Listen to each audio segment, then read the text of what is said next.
Hello everyone. BPSC 101 में हम लोगों ने पढ़ना स्टार्ट किया था unit 2 what is politics study of state and power. Part 1 video already channel पे अपलोड कर दी हूँ, जिसमें मैं आपको objective, introduction, politics as a practical activity and what is politics ये टॉपिक अच्छे से कवर करा दी थी। आज के वीडियो में हम कवर करेंगे what is state and politics as a vocation. तो बिना टाइम वेस्ट किए हम आज के टॉपिक को स्टार्ट करते हैं और अगले पार्ट में मैं आपको कवर करा दूंगी the legitimate use of power. Okay, तो आज का टॉपिक है हमारा व्हाट इज़ स्टेट।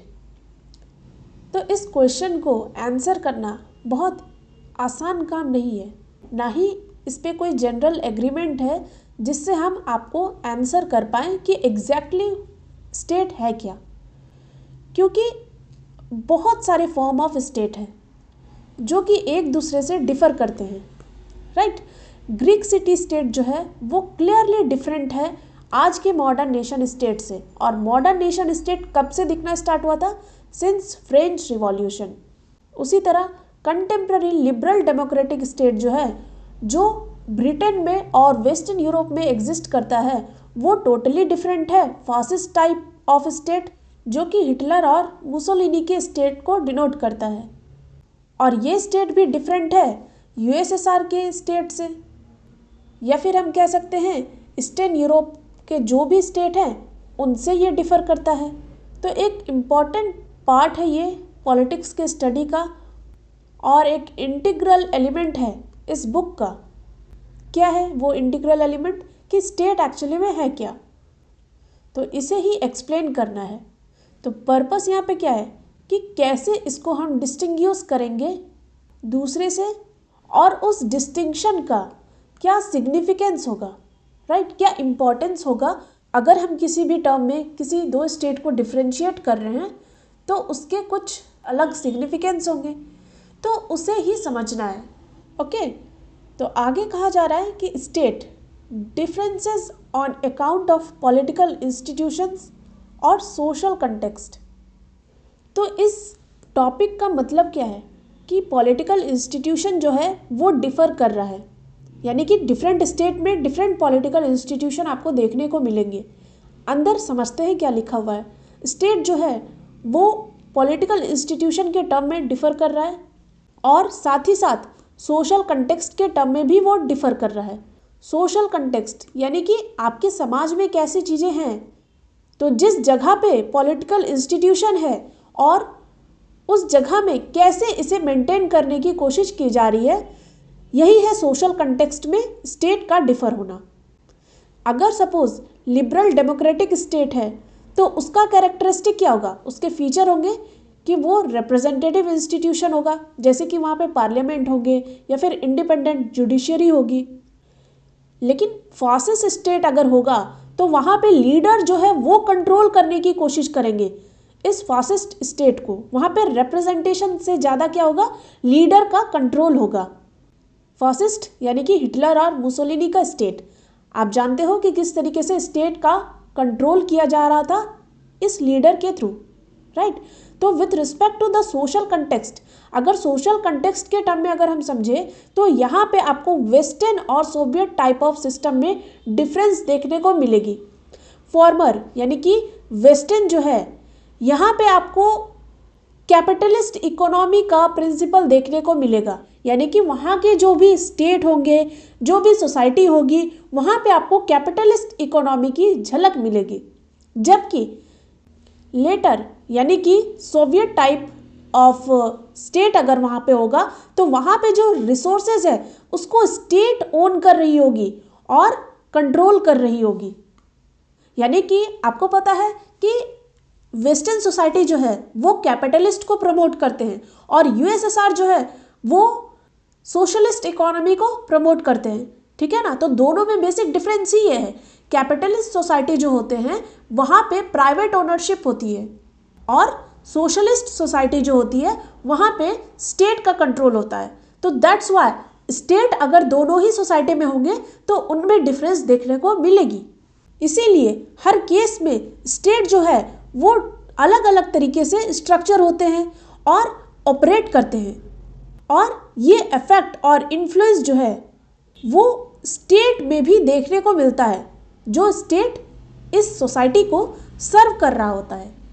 अब यहाँ पे कहा जा रहा है कि there are different forms of state, है ना, स्टेट के अलग अलग फॉर्म है।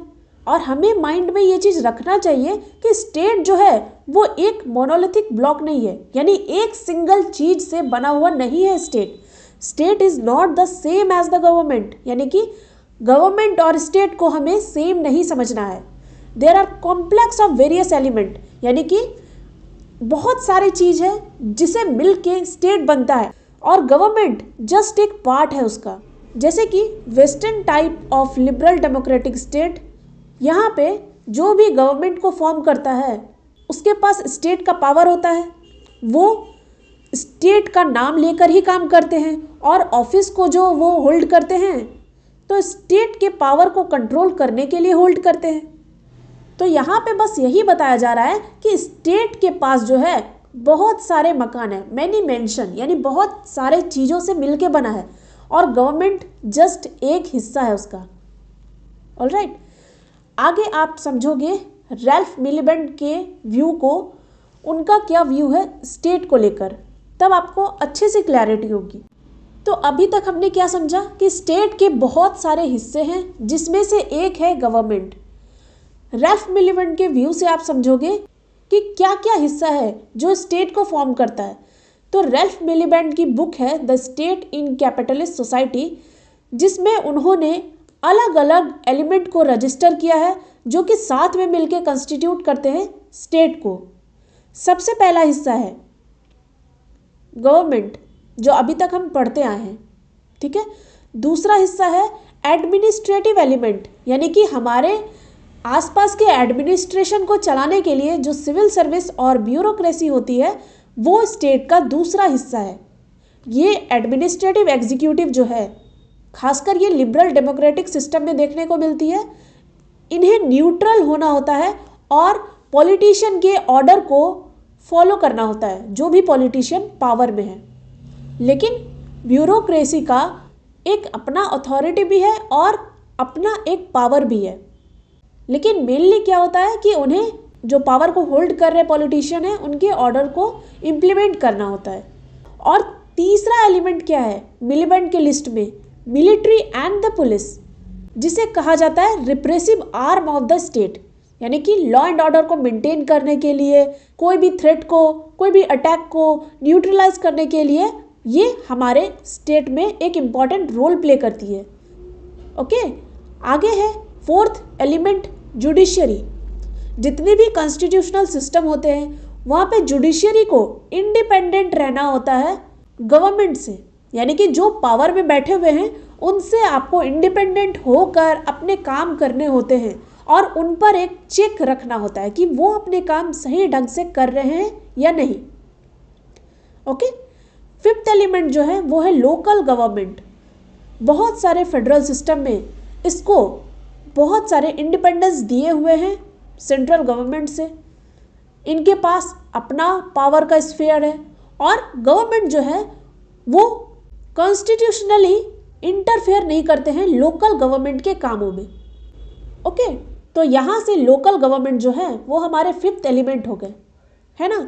तो रिलेशनशिप जो है सेंट्रल और लोकल गवर्नमेंट का वो एक इम्पॉर्टेंट पॉलिटिकल इशू है। जैसे कि एग्जाम्पल से यहाँ दिखाया जा रहा है कि एक कंट्रोवर्सी हुआ था ब्रिटिश पॉलिटिक्स का over the abolition of greater London council and metropolitan countries. तो ये जस्ट एक एग्जाम्पल है, आप समझ सकते हो कि हमारे लोकल गवर्नेंस में किस तरीके से गवर्नमेंट इंटरफेयर करती है, ये जस्ट यहाँ पे बताया जा रहा है। और इंडिया में सबसे ज़्यादा मुद्दा जो है लोकल गवर्नमेंट का वो है फाइनेंसिंग को लेके, जैसा कि यहाँ पे दिया हुआ भी है कि एक आर्ग्यूमेंट जो होता है लोकल गवर्नमेंट का स्टेट गवर्नमेंट से या फिर सेंट्रल गवर्नमेंट से वो फाइनेंस को लेके होता है। ओके, आगे बढ़ते हैं। सिक्स्थ एलिमेंट जो है हमारा वो है representative assemblies and the parliament. यहाँ ब्रिटिश सिस्टम को लेके लिखा गया है, लेकिन आप इंडियन कंटेक्स्ट में समझो कि जहाँ पे हमारे चुने हुए पॉलिटिशियन बैठते हैं that is representative assemblies central level पे, पार्लियामेंट और स्टेट लेवल पे लेजिस्लेटिव असेंबली। तो यहाँ पे असेंबलीज और पार्लियामेंट स्टेट का सिक्स्थ एलिमेंट है। इसके अलावा बहुत सारे लोग मेंशन करते हैं कि पॉलिटिकल पार्टीज भी स्टेट का एक हिस्सा है, बट नॉर्मली इन्हें कंसीडर नहीं किया जाता है स्टेट अपैरेटस में, यानी कि स्टेट के हिस्से में पॉलिटिकल पार्टीज को इंक्लूड नहीं किया जाता है, खास करके लिबरल डेमोक्रेसी में। हालांकि उनका एक अपना रोल है रिप्रेजेंटेटिव असेंबली में, बट इन्हें हम काउंट नहीं करते हैं स्टेट के एलिमेंट में। तो रैल्फ बेलिवेंट के व्यू से आपको समझ में आया कि स्टेट के सच में बहुत सारे एलिमेंट हैं, जिसमें से एक था गवर्नमेंट, जो हम स्टार्टिंग से पढ़ रहे थे। पहला हिस्सा तो यहाँ पे रैल्फ बेलिवेंट ने गवर्नमेंट को ही दिया है। दूसरा क्या था? सिविल सर्विस और ब्यूरोक्रेसी। तीसरा हिस्सा क्या था? Military and police. चौथा judiciary. Fifth element local government. Sixth element representative assemblies and parliament. और कुछ लोग कह रहे थे कि पॉलिटिकल पार्टीज भी स्टेट के अपैरेटस हैं, बट वो काउंट नहीं किए जाते हैं। ओके, आगे हम समझेंगे वेरियस फॉर्म्स ऑफ स्टेट। अभी हमने देखा ना कि डिफरेंट सोशल कंटेक्स्ट में स्टेट के मीनिंग चेंज हो जाते हैं, उनमें कुछ डिफरेंसेस आती है। तो क्या है वो डिफरेंसेस? तो हम इस टॉपिक से समझेंगे कि क्या है वेरियस फॉर्म्स ऑफ स्टेट। तो यहाँ बताया जा रहा है कि मॉडर्न स्टेट जो हैं उन्हें हम आइडेंटिफाई करते हैं एज नेशन स्टेट।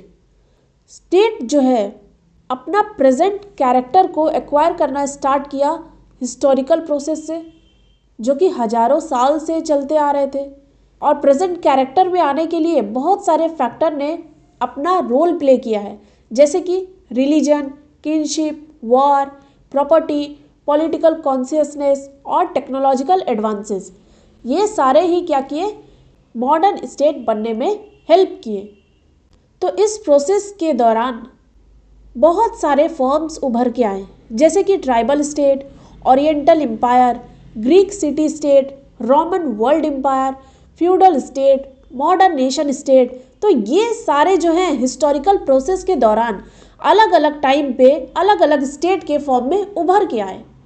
लेकिन मॉडर्न नेशन स्टेट का जो कॉन्सेप्ट है वो ट्रीटी ऑफ वेस्टफैलिया, जो कि 1648 में साइन हुआ था, उसके बाद आता है। ट्रीटी ऑफ वेस्टफैलिया बेसिकली एक पीस ट्रीटी थी, जो कि 30 ईयर वॉर यूरोप में हो रहा था उसे ख़त्म करने के लिए लाया गया था। यहाँ से इमर्ज हुआ टेरिटोरियल स्टेट का कॉन्सेप्ट, जो कि पॉलिटिकल अथॉरिटी को कंसोलिडेट कर रही थी एक पर्टिकुलर टेरिटरी में। तो ये सेपरेशन जो था टेरिटरी का एक डिस्ट्रिक्ट स्टेट में, और सभी का अपना एक नेशनल स्पिरिट था। इस वजह से एक रास्ता तैयार हुआ मॉडर्न नेशन स्टेट के एस्टैब्लिशमेंट के लिए। और साथ ही साथ international law, legal equality of state और मॉडर्न थ्योरी सॉवरेनिटी का ये भी साथ ही साथ आए। क्योंकि अगर कोई भी टेरिटरी आप ऑक्यूपाई करोगे, वहाँ पे गवर्नमेंट रन करोगे, तो उनके पास उस टेरिटरी के अंदर डिसीजन लेने की राइट होनी चाहिए, बाहर से कोई इंटरफेरेंस नहीं होनी चाहिए। तो यही है सॉवरेनिटी। तो इसीलिए कहा जा रहा है कि जिस तरीके से स्टेट का फॉर्मेशन हुआ, साथ ही साथ इंटरनेशनल लॉ भी बनने लगे, नए नए थ्योरी, अलग अलग कॉन्सेप्ट ये भी सामने आने लगे। साथ ही साथ बहुत सारे रिवॉल्यूशन, जैसे कि अमेरिकन और फ्रेंच रिवॉल्यूशन, इन्होंने भी अपना कंट्रीब्यूशन किया इमर्जेंस ऑफ नेशन स्टेट में। यानी नेशन स्टेट के उद्भव में अमेरिकन और फ्रेंच रिवॉल्यूशन भी अपना कंट्रीब्यूशन देते हैं। साथ ही साथ आप देखोगे कि मॉडर्न कॉन्सेप्ट जो स्टेट का है उसे डोमिनेट कर रहा है लिबरल और मार्क्सिस्ट पर्सपेक्टिव। लिबरल पर्सपेक्टिव जो है ये डायनामिक है। डायनामिक का मतलब होता है कि वहाँ पे कोई भी चीज़ फिक्स्ड नहीं है, यानी कि कोई स्ट्रिक्ट सेंस नहीं है, टाइम के अकॉर्डिंग इसे चेंज भी कर सकते हैं। तो लिबरल पर्सपेक्टिव जो है वो डायनामिक है, क्योंकि वो टाइम के साथ साथ चेंज होता रहा depending on the interest and needs of individuals and society. Society और इंडिविजुअल के ज़रूरत में, उनके इंटरेस्ट में जैसे जैसे टाइम के साथ साथ चेंजेस आते रहे, वैसे ही लिबरल पर्सपेक्टिव भी चेंज होता रहा। तो जैसे कि अर्ली लिबरल व्यू जो है स्टेट का वो निगेटिव व्यू था। निगेटिव यानी कि वहाँ पे कहा जाता था कि इंडिविजुअल के मैटर में आप इंटरफेयर नहीं करोगे, यानी non interference of state. State को कहा जाता था act as a night watchman, यानी आप बस देखने का काम करो, इंटरफेयर मत करो। लेकिन 20th सेंचुरी में लिबरलिज्म जो है वो वेलफेयर स्टेट के साथ एसोसिएट होने लगे, जिसमें आप ट्राई कर रहे थे कि इंडिविजुअल लिबर्टी के साथ सोशल गुड को भी प्रमोट करो। यानी कि अर्ली लिबरल व्यू से बहुत ज़्यादा एक्सप्लॉयटेशन हो रहा था वर्कर क्लास का, तो इसीलिए वेलफेयर स्टेट का व्यू जो है वो सामने आया 20th सेंचुरी में। ओके, तो यहाँ पे अब मार्क्सिस्ट नोशन अगर आप देखोगे तो मार्क्स के अकॉर्डिंग ये लिबरल आइडिया को रिजेक्ट करते हैं और कहते हैं कि स्टेट जो है वो इंस्ट्रूमेंट है क्लास का, यानी कि कैपिटलिस्ट क्लास जो कि लिबरल सोसाइटी को डोमिनेट कर रहे थे, तो वो कहते हैं कि स्टेट जो है वो कैपिटलिस्ट क्लास का एक इंस्ट्रूमेंट है। इसीलिए मार्क्सिस्ट थिंकर जो है वो लिबरल आइडिया को रिजेक्ट करते हैं और स्टेट को इंस्ट्रूमेंट बताया, और इसीलिए उनका डिमांड होता है कि आप क्लासलेस और स्टेटलेस सोसाइटी को इस्टेब्लिश करो through the proletarian revolution. Proletarian का मतलब होता है वर्कर क्लास। ओके, जितने भी वर्कर क्लास हैं वो एक रिवॉल्ट करेंगे कैपिटलिस्ट क्लास के अगेंस्ट में, और इसी रिवॉल्यूशन को प्रोलेटेरियन रिवॉल्यूशन कहा जाएगा, और फिर जाके क्या होगा, क्लासलेस और स्टेटलेस सोसाइटी इस्टेब्लिश होगी। लेकिन ऐसा हुआ नहीं। रशियन रिवॉल्यूशन जो हुआ था रशिया में, वहाँ से हमें क्लासलेस और स्टेटलेस सोसाइटी तो नहीं दिखी, बल्कि पावर जो था वो कंसंट्रेट हो गया कुछ लोगों के हाथ में। जैसा कि सोवियत के केस में बताया जाता है कि वहाँ पे जो पावर थी वो कम्युनिस्ट पार्टी के हाथ में कंसंट्रेट हो गई थी। तो यहाँ से मार्क्स की बातें सच हुई नहीं, क्योंकि स्टेटलेस और क्लासलेस सोसाइटी तो इस्टेब्लिश हो नहीं पाई। अब फेमिनिस्ट पर्सपेक्टिव अगर आप देखोगे स्टेट का, तो ये हमें दो एंगल से देखने को मिलेगी, एक लिबरल एंगल से, दूसरा रेडिकल एंगल से। तो लिबरल फेमिनिस्ट जो है वो कहते हैं कि स्टेट जो है वो एक रोल प्ले कर सकती है in bringing equality among man and women. कैसे? कुछ स्टेप लेके, जैसे कि आप वुमेन के लिए पार्लियामेंट के अंदर कुछ सीट इंक्रीज कर दो, वेलफेयर स्कीम को वुमेन तक एक्सटेंड कर दो। तो ये कुछ वेलफेयर स्टेप से आप क्या कर सकते हो, मैन एंड वुमेन के बीच में जो भी डिफरेंसेस है उसे कम कर सकते हो। ये था लिबरल फेमिनिस्ट का आइडिया। दूसरा रेडिकल फेमिनिस्ट जो है वो स्टेट को as an instrument of power देखते हैं, यानी कि जैसा कि मार्क्स कहते हैं कि स्टेट जो है वो क्या है, क्लास का इंस्ट्रूमेंट है, तो सेम रेडिकल फेमिनिस्ट भी यही कहते हैं कि स्टेट जो है वो एक इंस्ट्रूमेंट है, और इन्हें ब्लेम करते हैं unequal distribution of labour in a family for women's unequal status in society. यानी कि वुमेन का अनइक्वल स्टेटस मिल रहा है समाज में, आप उसको मैन के बराबर हिस्सा नहीं दे रहे हो, इसके लिए वो स्टेट को ब्लेम कर रही है कि यहाँ पे स्टेट जो है वो एक इंस्ट्रूमेंट की तरह काम किए और वुमेन को अनइक्वल बना दिए सोसाइटी के अंदर। इसीलिए वो चैलेंज करते हैं लिबरल व्यू को कि स्टेट जो है वो इम्पार्शियल है और न्यूट्रल है। यानी कि लिबरल फेमिनिस्ट जो है वो क्या कहते हैं कि स्टेट एक इम्पार्शियल और न्यूट्रल एंटिटी है, उनको हमें यूज करना चाहिए to bring equality among women. लेकिन रेडिकल फेमिनिस्ट इसी को अपोज करते हैं और कहते हैं कि नहीं, स्टेट इम्पार्शियल और न्यूट्रल नहीं बल्कि एक इंस्ट्रूमेंट की तरह काम कर रहे हैं, जो कि मैन को प्रमोट कर रहे हैं और वुमेन को अनइक्वली वो अपोज कर रहे हैं सोसाइटी के अंदर। आई होप आप इन चीज़ों को समझोगे। तो यहाँ से हमें तीन पर्सपेक्टिव मिले, एक लिबरल पर्सपेक्टिव मिला, दूसरा मार्क्सिस्ट पर्सपेक्टिव मिला, और तीसरा हमें फेमिनिस्ट पर्सपेक्टिव मिला स्टेट का। ओके, तो ये जो टॉपिक है वेरियस फॉर्म्स ऑफ स्टेट, ये भी आपको क्लियर हो गए होंगे। आगे हम देखेंगे पॉलिटिक्स एज ए वोकेशन। इसे समझने के लिए हमें वापस से मैक्स वेबर के थ्योरी में जाना होगा। उनके लेक्चर जो कि पॉलिटिक्स एज ए वोकेशन नाम से है, उनमें बताते हैं कि पॉलिटिक्स जो है वो ओवरऑल स्टेट से कंसर्न्ड है। यानी कि यहाँ पे कहा जा रहा है कि पॉलिटिक्स जो है is concerned above all with the central political association the state. यानी सिंपली पॉलिटिक्स मीन्स स्टेट।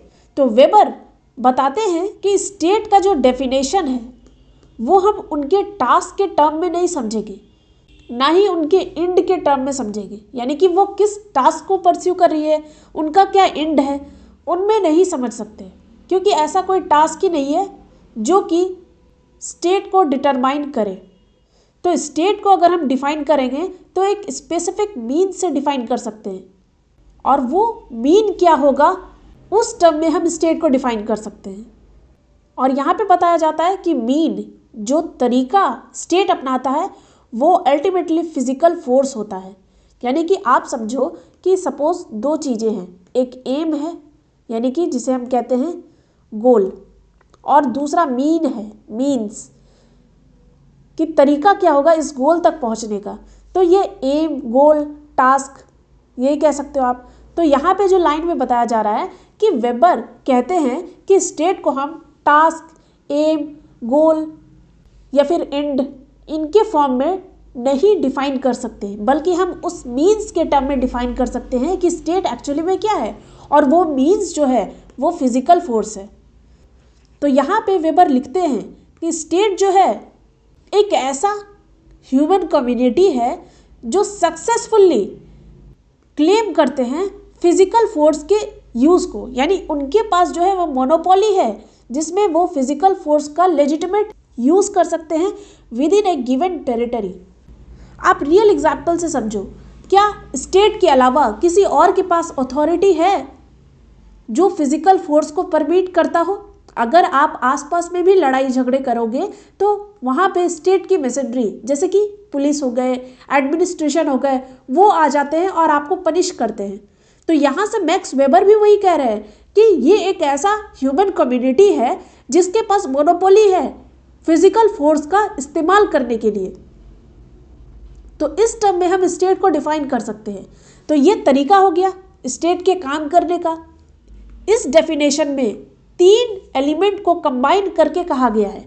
सबसे पहले एक टेरिटरी होगा, एक गिवन टेरिटरी होगा जिसे ज्योग्राफिकल एरिया भी कह सकते हैं, यानी ऐसा ज्योग्राफिकल एरिया जिसे स्टेट कंट्रोल कर रहा हो। लेट अस से इंडिया एक ज्योग्राफिकल एरिया है, एक टेरिटरी है, और यहाँ पे एक स्टेट है जो इसे कंट्रोल कर रही है।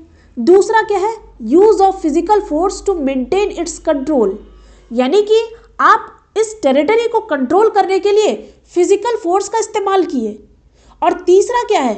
Monopoly of legitimate use of such force और कोअर्सन, जो सबसे इंपॉर्टेंट बताया गया है कि यहाँ पे इस स्टेट को मोनोपोली है कि आप इस फोर्स का इस्तेमाल कर सकते हो। लेजिटिमेट यूज यानी कि आपको सिटीजन जो है वो लेजिटिमेशन दिए हैं, वो आपको अधिकार दिए हैं कि आप इस फोर्स का इस्तेमाल कर सकते हो। दैट्स वाई स्टेट के पास मोनोपोली है, और इस लेजिटिमेसी को बहुत लोग एक्नॉलेज करते हैं, यानी कि वो सिटीजन के द्वारा दिया गया ही राइट है स्टेट के पास कि वो फोर्स का इस्तेमाल कर सकते हैं। तो वेबर यहाँ से कंक्लूड करते हैं पॉलिटिक्स का मतलब ही है पावर को शेयर करना या फिर इस पावर के डिस्ट्रीब्यूशन को इन्फ्लुएंस करना, इधर अमंग स्टेट और among groups with in A state. यानी कि पावर का जो डिस्ट्रीब्यूशन होगा वो या तो स्टेट के बीच होगा या फिर जो ग्रुप स्टेट को बनाता है उन ग्रुप के बीच होगा। यही है पॉलिटिक्स। हम लोग पिछले वीडियो में भी देखे थे कि पावर रिलेशन जहाँ पर भी आएगा वही पॉलिटिक्स को डिफाइन करेगा। तो यहाँ पे स्टेट को डिफाइन कर रहे हैं ना हम लोग, तो स्टेट को बेस्ट वे में वेबर डिफाइन करते हैं कि स्टेट ऐसी एंटिटी है जिसके पास मोनोपोली है कि वो फिजिकल फोर्स का इस्तेमाल कर सके। आगे मेंशन किया जाता है कि स्टेट जो है वो पर्टिकुलर सोशल कंटेक्स्ट में एग्जिस्ट करते हैं। तो पॉलिटिक्स का जो स्टडी है वो कंसर्न होते हैं relationship of state and society. Society और स्टेट के बीच में क्या रिलेशन है उसी से कंसर्न होता है पॉलिटिक्स को पढ़ना। तो पॉलिटिक्स का स्टेट सेंटर पर्सपेक्टिव से ऐसा नहीं मानना होता है कि इसकी पढ़ाई जो है वो नेग्लेक्ट कर देगी सोसाइटी में हो रहे प्रॉब्लम्स को, यानी कि वाइड स्फेयर पे सोसाइटी में कुछ भी हैपनिंग्स हो रहे हैं, कुछ भी चीज़ें हो रहे हैं, उनको नेग्लेक्ट कर देना, ऐसा नहीं है। जैसा कि वेबर भी कहते हैं कि ये इन्फ्लुएंस करता है डिस्ट्रीब्यूशन ऑफ पावर को। ऊपर आप पढ़े ना कि पॉलिटिक्स का मतलब क्या है? पावर की चाह रखना या फिर इस पावर के डिस्ट्रीब्यूशन को इन्फ्लुएंस करना। तो इसीलिए यहाँ पे कहा जा रहा है कि पॉलिटिक्स का मतलब ये नहीं है कि सोसाइटी में हो रहे चीज़ों को निगलेक्ट कर दे, यानी कि अनदेखा कर दे। इसके अलावा कुछ फैक्ट को हम इग्नोर नहीं कर सकते कि इससे सेंट्रलाइजेशन और ग्रोथ होगा स्टेट के पावर का। अगर कोई भी स्टेट को एक स्पेशलाइज्ड एपरेटस के फॉर्म में देखते हैं, स्पेशलाइज्ड एपरेटस किस फॉर्म के लिए? डोमिनेशन के लिए। तो हिस्ट्री जो है मॉडर्न टाइम्स का, उससे पता चलता है कि कैसे ये एक्सटेंड हो रहा है, यानी कि स्टेट का जो पकड़ है वो किस तरीके से एक्सटेंड हो रहा है, बढ़ रहा है, एक्सटेंड हो रहा है, वो हमें मॉडर्न टाइम की हिस्ट्री को देख के समझ में आएंगे। तो मॉडर्न स्टेट जो है उनके पास रिक्वायरमेंट है एक कॉम्प्लेक्स ब्यूरोक्रेसी का, जो इस तरीके के टास्क को डील कर सके। इसके लिए हमें ज़रूरत होगी एक लार्जर और मोर सोफिस्टिकेटेड आर्म फोर्स की, ज़्यादा से ज़्यादा रेगुलेटिव वेलफेयर एजेंसीज की, जो कि वाइडर रेंज में इंगेज कर सके जैसा कि वो पहले करते थे। यानी कि पहले के कर्ता उनको अभी और भी ज़्यादा टर्म में एक्सटेंड करने होंगे, इंगेज करने होंगे, जिससे हम ये स्टेट का जो डोमिनेट करने वाला टेंडेंसी है उसको कम कर सके। तो ये स्टेट का जो एक्सटेंशन है in terms of action, in terms of its growth and development, ये अप्लाई होता है दोनों में, लिबरल डेमोक्रेटिक सिस्टम में, कैपिटलिस्ट सोशियो इकोनॉमिक कंटेक्स्ट में भी और सोशल सिस्टम में भी। तो किस में अप्लाई हुए? लिबरल डेमोक्रेटिक सिस्टम में भी और सोशलिस्ट सिस्टम में भी। तो ऊपर जितनी भी चीज़ों को डिस्क्राइब किया गया है, वेबर का मानना था कि इससे एक इमरजेंस होगा ट्रेंड, स्किल्ड और रैशनली इफेक्टिव ब्यूरोक्रेसी की। यानी कि स्टेट के डोमिनेटिंग नेचर को अगर आप रिड्यूस करना चाहते हो तो आपको एक इफेक्टिव ब्यूरोक्रेसी चाहिए। इसका इमरजेंस को मैनिफेस्ट कर लिया था वेबर ने, जिसको मार्क्स भी एग्री करते थे। यानी वेबर के इस पॉइंट से मार्क्स भी एग्री करते थे, जो कि बिल्कुल ही डिफरेंट पॉलिटिकल और थियोरेटिकल बैकग्राउंड से आते हैं। मार्क्स अपने book 18th brumaire of Louis Bonaparte में लिखते हैं कि growth of state power in France which is saw as typical of modern state, यानी कि पावर का जो ग्रोथ हो रहा था फ्रांस के अंदर में, उनसे ये अंदाजा लगा लिए थे कि मॉडर्न स्टेट का इमरजेंस हो रहा है, और डिस्क्राइब करते हैं कि कैसे सोशलिज्म से स्टेट को एबॉलिश कर दिया जाएगा और सोसाइटी अपने आप ही गवर्न हो जाएगी बिना किसी स्पेशलाइज्ड एपरेटस के। यानी कि स्पेशलाइज्ड एपरेटस ऑफ रिप्रेशन जो कहा जा रहा है वो स्टेट को कहा जा रहा है कि इनकी ज़रूरत नहीं पड़ेगी, सोसाइटी ऑटोमेटिक गवर्न हो जाएगी और इस स्टेट को एबॉलिश किया जाएगा बाय सोशलिज्म। लेकिन वेबर इनके कॉन्ट्रास्ट में, इनसे डिफरेंट व्यू में कहते हैं कि सोशलिज्म जो है उनको और भी ज़्यादा ऑफिशियल की ज़रूरत पड़ेगी to administer a collectivised economy and society. यानी उनकी सोसाइटी और इकोनॉमी को एडमिनिस्टर करने के लिए हमें और ब्यूरोक्रेसी की ज़रूरत होगी और ज़्यादा ऑफिसर्स लगेंगे, ऐसा कहना था वेबर का। ओके, तो यहाँ से आपको ये पॉलिटिक्स एज ए वोकेशन समझ में आ गया होगा। तो यहाँ पे पॉलिटिक्स एज ए वोकेशन जो है, इससे आपको ये नहीं समझ लेना है कि कैरियर वाइज कैसे पॉलिटिक्स का इस्तेमाल करें। पॉलिटिक्स एज ए वोकेशन जो यहाँ पे यूज़ किया गया वो मैक्स वेबर के लेक्चर को डिनोट करने के लिए यूज़ किया गया, जिसमें सबसे पहले हम लोग समझे कि क्या है स्टेट, यानी ये स्टेट का एक डिफरेंट व्यू लेकर डिफाइन करते हैं। उसके बाद वो बताते हैं कि किस तरीके से स्टेट में अलग अलग एपरेटस होंगे, अलग अलग ऑफिशियल्स होंगे जो स्टेट को मैनेज करने में हेल्प करेंगे। ओके, तो यहाँ से आपको पता चला था कि स्टेट के पास पावर है कि वो फोर्स का लेजिटिमेटली इस्तेमाल कर सकते हैं। तो लेजिटिमेट यूज़ ऑफ पावर क्या होता है ये हम आगे के पार्ट में पढ़ेंगे। तो आज का जो हमारा टारगेट था 2 टॉपिक्स को कवर करना, वो हमने कर दिया है। आप देख लो, मैंने आपको डिफाइन कर दिया कि स्टेट क्या है, इनमें क्या क्या एलिमेंट है, वो रैल्फ मिलिबेंट के व्यू से हमें समझ में आ गया। और दूसरा पॉलिटिक्स एज ए वोकेशन, यानी कि मैक्स वेबर की जो लेक्चर है उनसे हमने कुछ इंफॉर्मेशन कलेक्ट किए। आगे लेजिटिमेट यूज़ ऑफ पावर जो है वो हम अगले क्लास में पढ़ेंगे। तो आज के लिए बस इतना ही। Thank you so much. Have a nice day.